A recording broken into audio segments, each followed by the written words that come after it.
സുഹൃത്തുക്കളെ, കഴിഞ്ഞ 2 ദിവസമായിട്ട് ഞാൻ വലിയ സുഖത്തിലൊന്നും അല്ല പോകുന്നത്. ഞാൻ ഒട്ടും മാനസികമായിട്ടൊട്ടും ഓക്കെയല്ല. അതിനെക്കുറിച്ച് ഞാൻ പിന്നീട് വേറെ സ്റ്റോറിയിൽ പറയാം. കാരണം എന്ന് വെച്ചാൽ ഇന്നലെ എൻ്റെ മമ്മിയുടെ ഓർമ്മദിനമായിരുന്നു. ഇന്ന് ഞാനും എൻ്റെ മുൻ ഭാര്യയും തമ്മിൽ പിരിഞ്ഞതിൻ്റെ 7ാം വാർഷികമായിരുന്നു ഒക്കെ ആയിരുന്നു. അങ്ങനെ അതിന് ശേഷം ഞങ്ങൾ തമ്മിൽ കണ്ടിട്ടുണ്ട്, ഞങ്ങൾ തമ്മിൽ ഒരുമിച്ച് യാത്ര ചെയ്തിട്ടുണ്ട്, ഒക്കെ ഉണ്ട്, ഒരുമിച്ച് ഭക്ഷണം കഴിച്ചിട്ടുണ്ട്, എല്ലാം ഉണ്ട്.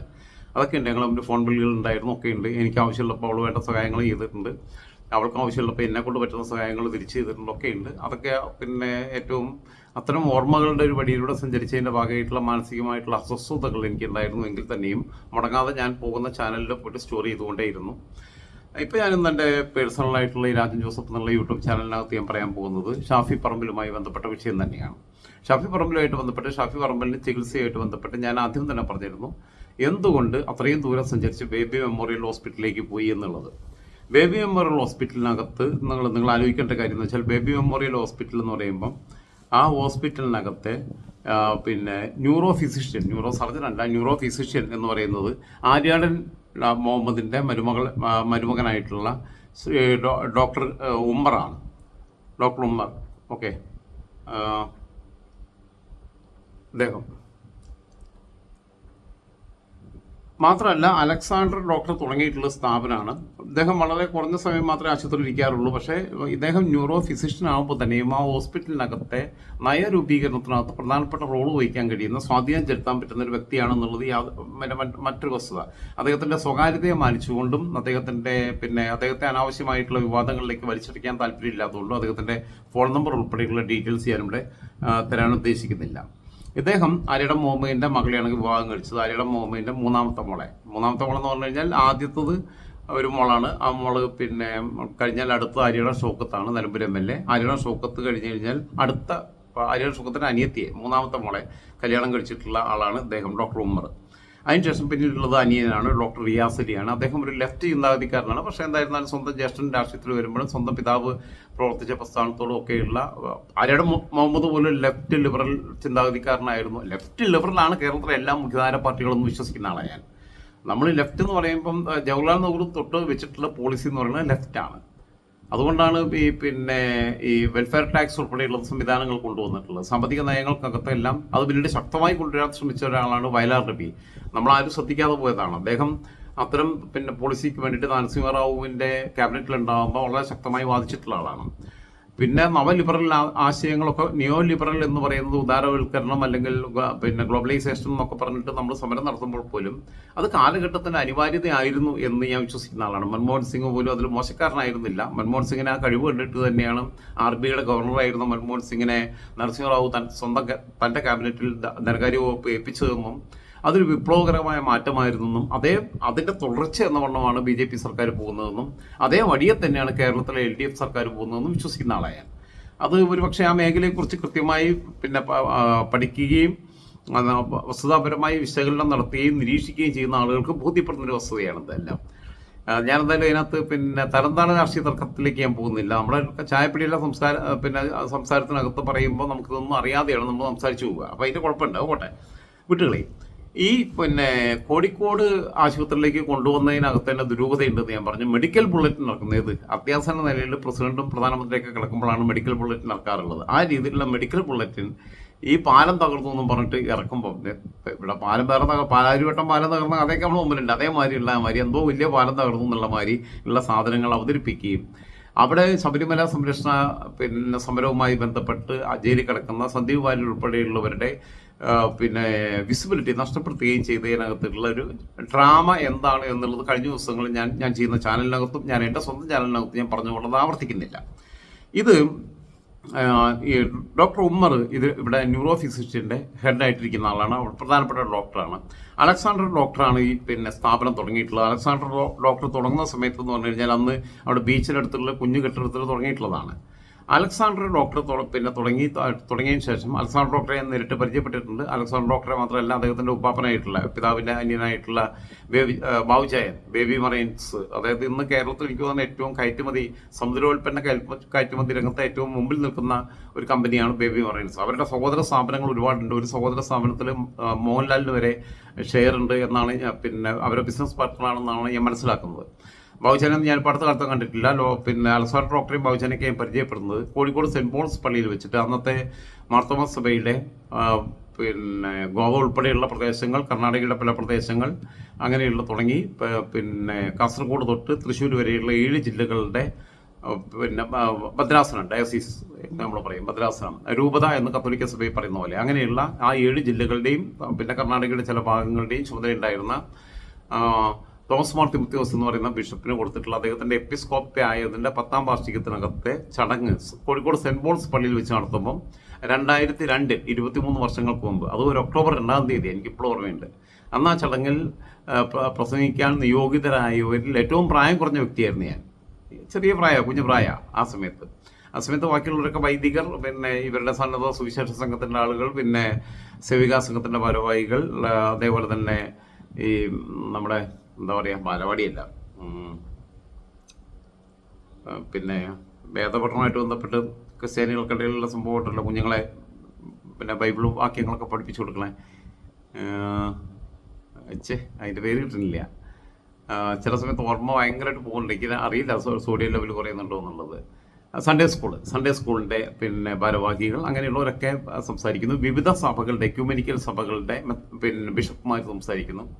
ആ രീതിയിൽ ഏറ്റവും ശ്രദ്ധിക്കപ്പെട്ട രീതിയിലുള്ള പ്രസംഗം കാഴ്ചവെക്കാൻ അക്കാലത്ത് ആ ചെറിയ പ്രായത്തിൽ എനിക്ക് കഴിഞ്ഞു എന്നുള്ളത് അഹങ്കാരമായിട്ടല്ല പറയണം, അഭിമാനമായിട്ടും അല്ല പറയണം. ഞാനതൊരു സാന്ദർഭികമായി സൂചിപ്പിക്കുന്നതെന്ന് മാത്രം.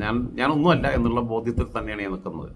അന്ന് അലക്സാണ്ടർ ഡോക്ടറെയും പിന്നെ ബാബുച്ചാനെയൊക്കെ പരിചയപ്പെടാൻ എനിക്ക് അവസരം കിട്ടിയിട്ടുണ്ട്. ബാബുച്ചായൻ അലക്സാണ്ടർ ഡോക്ടർ ഉപ്പാപ്പനാണ്, ഞാൻ പറഞ്ഞല്ലോ, അപ്പൻ്റെ അനിയനാണ്. അവർക്ക് ഒരുപാട് കമ്പനികളുണ്ട്. അവർ ബീച്ചിനടുത്ത് ആദ്യം ചെറുതായിട്ട് തുടങ്ങുന്നതിന് ശേഷം ഡോക്ടർ ഫസൽ കപൂറിൻ്റെ MESൻ്റെ തലവനായിട്ടുള്ള ഡോക്ടർ ഫസൽ കപൂറിൻ്റെ പിതാവിൽ നിന്നാണ് ഇപ്പോൾ നിലവിലുള്ള ആ ഹോസ്പിറ്റൽ മേടിക്കുന്നതെന്നാണ് എൻ്റെ അറിവ്. അത് മേടിച്ച് അത് പിന്നീട് അവർ പിന്നെ വിപുലീകരിച്ചു. ഇന്ന് കോഴിക്കോട്ടെ അറിയപ്പെടുന്ന ഒരു ഹോസ്പിറ്റലാണ് baby memorial hospital. Baby memorial ഹോസ്പിറ്റലിലേക്ക് പിന്നെ ഷാഫി വരികയും അവിടെ ഈ ഓപ്പറേഷൻ ചെയ്യുകയും ഒക്കെ ചെയ്തതിൻ്റെ പിന്നിലുള്ള ചില ദുരൂഹതകൾ നിലവിൽ അവശേഷിക്കുമ്പോൾ ആലോചിക്കേണ്ട ഒരു കാര്യം, ഞാൻ പറഞ്ഞ പോലെ തന്നെ ഇവിടെ ന്യൂറോ ഫിസിഷ്യനായിട്ട് ആര്യാടൻ ഷൗക്കത്തിൻ്റെ അളിയൻ സഹോദരി ഭർത്താവ് അവിടെ ഇരിക്കുന്നു. ആര്യാടൻ ഷൗക്കത്ത് സമാനമായ ചില ആരോപണങ്ങളെ അദ്ദേഹത്തിനെതിരെ പിന്നെ ഒരെണ്ണം വിത്ത് എല്ലാ എവിഡൻസും എൻ്റെ മുമ്പിലുണ്ട്. മറ്റൊന്ന് രണ്ടുപേരും പിന്നെ പ്രായമായിട്ടുള്ള അത്യാവശ്യം പിന്നെ എന്താ പറയുക മുതിർന്ന വനിതകളാണ്. രണ്ടാമത്തെ ഒരെണ്ണം എന്ന് പറഞ്ഞു കഴിഞ്ഞാൽ ഞാൻ പറഞ്ഞാൽ അവർ ഒരു പക്ഷേ ക്യാമറയുടെ മുമ്പിൽ വരാൻ തയ്യാറാകുമോ എന്നുള്ളത് ഇതുവരെയും ചോദിച്ചിട്ടില്ല. അവരുടെ വിഷയങ്ങളെല്ലാം അവരോട് പിന്നെ തുറന്നു പറഞ്ഞിട്ടുണ്ട്. മൂന്നാമത്തേതെന്ന് പറയുന്ന ആര്യാടൻ ഷൗക്കത്തിൻ്റെ 3 മക്കളെക്കാൾ പ്രായം കുറഞ്ഞ ഒരു ചെറിയ പെൺകുട്ടിയാണ്. മുടിയൊക്കെ വെട്ടി ബോബ് ചെയ്ത് നടക്കുന്ന KSUവിൻ്റെ ഒരു ഭാരവാഹിയായിട്ടുള്ള പെൺകുട്ടിയാണ്. പെൺകുട്ടിയുടെ പേര് ഞാൻ ഇവിടെ സൂചിപ്പിക്കുന്നില്ല. പക്ഷേ ആ പെൺകുട്ടി ഏറ്റവും അടുത്ത സുഹൃത്തുക്കളോട് വിശ്വസിച്ച് പറഞ്ഞതിൻ്റെ ഓഡിയോ റെക്കോർഡ് എൻ്റെ കയ്യിലുണ്ട്. അതിൻ്റെ ഡ്യൂറേഷനും കാര്യങ്ങളും പരിശോധിച്ച് കഴിഞ്ഞാൽ സയൻറ്റിഫിക്കായിട്ട് ഫോറൻസിക് പിന്നെ പരിശോധനയ്ക്ക് വിധേയമാക്കി കഴിഞ്ഞാൽ ലാബിലേക്ക് അയച്ചു കഴിഞ്ഞാൽ അത് ശരിയാണ് എന്ന് ബോധ്യപ്പെടും എന്നുള്ള ഉത്തമ വിശ്വാസം എനിക്കുണ്ട്. എനിക്ക് അങ്ങനെ പാസ് ഔട്ട് ചെയ്ത് തന്ന ആൾക്കാരുണ്ട്. പക്ഷേ ഞാനൊന്നും അവരുടെ അനുമതിയില്ല, അത് ഉപയോഗിക്കാൻ ഉദ്ദേശിക്കുന്നില്ല.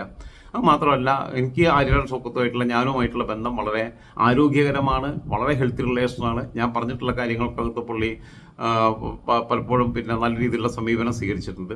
ബാക്കിയുള്ള വീക്ക്നെസ്സുകളിലേക്ക് ആഴത്തിലേക്ക് പോകേണ്ടുന്ന സാഹചര്യം നിലവിലില്ലാത്തതുകൊണ്ട് ഞാൻ അതിന് ശ്രമിക്കുന്നുമില്ല, ഞാൻ അതിനെക്കുറിച്ച് പറയാൻ ആഗ്രഹിക്കുന്നുമില്ല. ഞാൻ പറഞ്ഞു വന്നത് ആര്യാടൻ ഷൗക്കത്തിനെതിരെയുള്ള ഈ വിഷയങ്ങൾ ഒന്നുമല്ലാത്ത എൻ്റെ കയ്യിൽ ഇത്രയും മെറ്റീരിയൽസ് കിട്ടുമെന്നുണ്ടെങ്കിൽ സ്വാഭാവികമായും ഷാഫിക്ക് ഒക്കെ നിലവിലുള്ള സംവിധാനം ഉപയോഗിച്ച് കേരളത്തിലെ ഓരോ നേതാക്കന്മാരെയും ബ്ലാക്ക്മെയിൽ ചെയ്യാൻ ആവശ്യമായിട്ടുള്ള എല്ലാ സ്റ്റഫും എല്ലാ മെറ്റീരിയലും ഷാഫിയുടെ കയ്യിൽ ഉണ്ടാകാനുള്ള സാധ്യത വളരെ കൂടുതലാണ്. ഞാൻ പറഞ്ഞല്ലോ, ഒരു സംവിധാനം ഇല്ലാതെ ഒരു റൂമിലിരുന്ന് ഒറ്റയ്ക്ക് സംസാരിക്കുന്നത് എനിക്ക് ഇത്രയും കിട്ടുന്നുണ്ടെങ്കിൽ ഷാഫിക്ക് ഇതിനകത്ത് കിട്ടാനുള്ള സംവിധാനമുണ്ട്. കേരളത്തിലെ മുക്കിലും മൂലയിലുണ്ട്. ഷാഫി 3 തവണ MLA ആയ ആളാണ്, 1 തവണ MP ആയിട്ട് ജയിച്ച ആളാണ്, യൂത്ത് കോൺഗ്രസിൻ്റെ അധ്യക്ഷനായിരുന്ന ആളാണ്, KSUവിൻ്റെ സംസ്ഥാന അധ്യക്ഷനായിരുന്ന ആളാണ്. അല്ലാതെ രാജൻ ജോസഫിനെ പോലെ ഞാഞ്ഞൂലല്ല, ഒരു മൂലയ്ക്കിരിക്കുന്ന ഞാഞ്ഞൂലല്ല. പിന്നെ ഒരു എന്താ പറയുക പിന്നെ കിങ് കോബ്രയാണ് രാഷ്ട്രീയത്തിനകത്തും സാമൂഹിക മാധ്യമങ്ങൾക്കകത്ത് ഇടപെടുന്നതിനകത്തും റീൽസ് ഇട്ട് കളിക്കാൻ വേണ്ടിയിട്ടുള്ള ടീമിനെ വരെ കൂടെ കൊണ്ടു നടക്കാനും ഏറ്റവും അത്യാഡംബര വാഹനങ്ങൾ ഉപയോഗിക്കാനും ഇവർക്കൊക്കെ പിന്നെ മാസം ശമ്പളം കൊടുക്കാനൊക്കെയുള്ള സാമ്പത്തിക ശേഷിയുള്ള ആളാണ്. അല്ലാതെ എന്നെ പോലെ ദരിദ്രവാസിയല്ല. അതുകൊണ്ട് അദ്ദേഹത്തിൻ്റെ അടുത്ത് ചിലപ്പോൾ കിട്ടിയിട്ടുണ്ടാവാൻ സാധ്യതയുണ്ട്. അത് വെച്ചിട്ട് അദ്ദേഹം ബ്ലാക്ക് മെയിൽ ചെയ്തിട്ടുണ്ടാവാനുള്ള സാധ്യതയുണ്ട്. അത് വെച്ചിട്ട് പക്ഷേ വിത്തൗട്ട് നോളജ് ഓഫ് ദിസ് പിന്നെ Alexander doctor and his family അവിടെ ഒരു ഇടപെടൽ നടത്താൻ സാധ്യതയുണ്ട്. കാരണം പൊതുവെ എനിക്ക് കിട്ടിയിട്ടുള്ളത് അലക്സാണ്ടർ ഡോക്ടറെ കുറിച്ചും പിന്നെ ബാബുച്ചാനെ കുറിച്ചും ഒക്കെ ഞാൻ പറഞ്ഞല്ലോ, ബേബി മറൈൻസ് മോഹൻലാലിൻ്റെ വളരെ അടുത്ത് പിന്നെ ബന്ധപ്പെടുന്ന ആൾക്കാരാണ്. അവരെക്കുറിച്ചിട്ടുള്ളതെന്ന് വെച്ചാൽ വ്യക്തിപരമായി അവർ ഒരുപാട് ചാരിറ്റി വർക്കുകൾ ചെയ്യുന്നുണ്ട്. വലങ്കൈ കൊടുക്കുന്നത് ഇടങ്കൈ അറിയരുത് എന്ന രീതിയിൽ അതിന് വിസിബിലിറ്റി കിട്ടാൻ വേണ്ടിയിട്ടുള്ള ശ്രമങ്ങളൊന്നും നടത്തുന്ന ആൾക്കാരല്ല. വളരെ വിശാല ഹൃദയരും അതേപോലെ തന്നെ അഹങ്കാരമില്ലാത്തവരും ജാടയില്ലാത്തവരും എളിമയും ലാളിത്യവും മുഖമുദ്രയാക്കിയവരുമാണ്. പൈസ ഇത്രയും കോടികളുടെ ആസ്തി ഉണ്ടാകുമ്പോൾ തന്നെയും സാധാരണക്കാരായ മനുഷ്യരെ സഹായിക്കാൻ വേണ്ടി സമയം ചെലവഴിക്കുന്നവരാണ്. ആ രീതിയിൽ ഞാൻ അത് മാത്രമല്ല, അവർ ഇപ്പോൾ അവരുടെ ഹോസ്പിറ്റലിൻ്റെ മേജർ ഷെയർ എന്ന് പറയുന്നത് അവരുടെ അടുത്തല്ല, അത് വേറൊരു ഗ്രൂപ്പിൻ്റെ കയ്യിലാണ്. അതൊരു മുസ്ലിം നാമധാരിയായിട്ടുള്ള ആളാണ്. അയാളെ ഒന്നിലേക്ക് വലിച്ചടയ്ക്കാൻ ഞാൻ ഉദ്ദേശിക്കുന്നില്ല. അവർ അത്രയും പെർസെൻറ്റേജ് ഷെയർ അവർക്ക് ഹാൻഡ് ഓവർ ചെയ്യുന്ന സമയത്ത് വെച്ചിട്ടുള്ള എഗ്രിമെൻ്റ് പ്രകാരം ഇതിനെ വലിയൊരു ഹോസ്പിറ്റൽ ഗ്രൂപ്പായിട്ട് മാറ്റുക എന്നുള്ളതാണ് അതിൻ്റെ ഭാഗമായിട്ടുള്ള പ്രവർത്തനങ്ങൾ. കണ്ണൂർ, വടകര, മൂവാറ്റുപുഴ, അതേപോലെ പെരുമ്പാവൂർ, വേറെയുള്ള സ്ഥലങ്ങളിലൊക്കെ തുടങ്ങിയിട്ടുണ്ടെന്നും ചിലതൊക്കെ കമ്മീഷനിങ് ചെയ്യാൻ പറ്റുന്ന സാഹചര്യത്തിൽ എത്തിയെന്നുമാണ് ഞാൻ മനസ്സിലാക്കുന്നത്. ഞാൻ അതിലേക്ക് ആഴത്തിലേക്ക് ഒരു ഇൻവെസ്റ്റിഗേറ്റീവ് ജേർണലിസത്തിൻ്റെ ഭാഗമായിട്ട് പോയിട്ടില്ല. പ്രാഥമികമായി എനിക്ക് കിട്ടിയിട്ടുള്ള അറിവുകൾ നിങ്ങളോട് പങ്കുവെക്കുന്നതെന്ന് മാത്രമേ ഉള്ളൂ.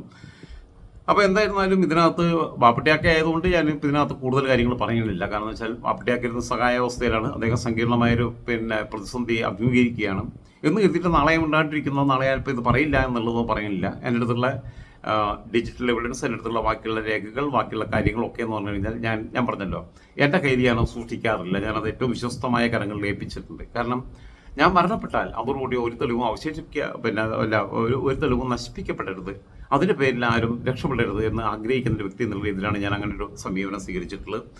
അദ്ദേഹത്തോട് ഇപ്പോൾ എനിക്ക് വ്യക്തിപരമായിട്ട് സ്നേഹം മാത്രമേ ഉള്ളൂ. ഞാൻ ഒരിക്കലും പിന്നെ ഇപ്പോൾ ആറമ്പിയുടെ ശ്രീമതി കെ കെ രമയായിട്ടും എനിക്ക് വൈരാഗ്യമൊന്നും ഉണ്ടായിരുന്നില്ല. ഞാൻ ചില ഫാക്റ്റ് പറഞ്ഞു. ഷാഫി പറമ്പലിനെ അവർ അന്ധമായി സപ്പോർട്ട് ചെയ്യുമ്പോൾ അതിനകത്തുള്ള വിയോജിപ്പ് പറഞ്ഞപ്പം അവർ സംഘടിതമായി എനിക്കെതിരെ ദുരാരോപണങ്ങൾ ഉന്നയിക്കുകയും ആക്രമിക്കുകയും ചെയ്യുമ്പം പ്രതിരോധത്തിലേക്കല്ല അറ്റാക്കിങ്ങിലേക്കല്ല പോകേണ്ടി വന്നാൽ പോകാൻ ഞാൻ തയ്യാറാവും എന്നതിൻ്റെ സൂചനയുടെ ഭാഗമായിട്ടാണ് ഞാൻ പോസ്റ്റ് ഇട്ടത്. അതിനെ സംബന്ധിച്ച് വിശദമായിട്ടുള്ള വീഡിയോ പിന്നീട് ചെയ്യുന്നതായിരിക്കും. ഇപ്പം ഇത്രയും കാര്യങ്ങൾ പറഞ്ഞുകൊണ്ട് ഞാൻ പറഞ്ഞല്ലോ, പറയാനുള്ളതൊക്കെ പറഞ്ഞിട്ടുണ്ട്. ഇപ്പം മറൈൻ ഇവരുടെ ബേബി മറൈൻസ് തന്നെ അവർക്ക് മാർത്താണ്ഡത്തും അതേപോലെ കൊച്ചി കേന്ദ്രമായിട്ടൊക്കെയുള്ള കേന്ദ്രങ്ങളുണ്ട്. ഇന്ന് ഈ അതായത് സമുദ്രോൽപ്പന്നങ്ങളുടെ കയറ്റുമതിയിൽ കേരളത്തിൽ ഏറ്റവും മുൻപന്തിയിൽ നിൽക്കുന്ന കമ്പനിയാണ്.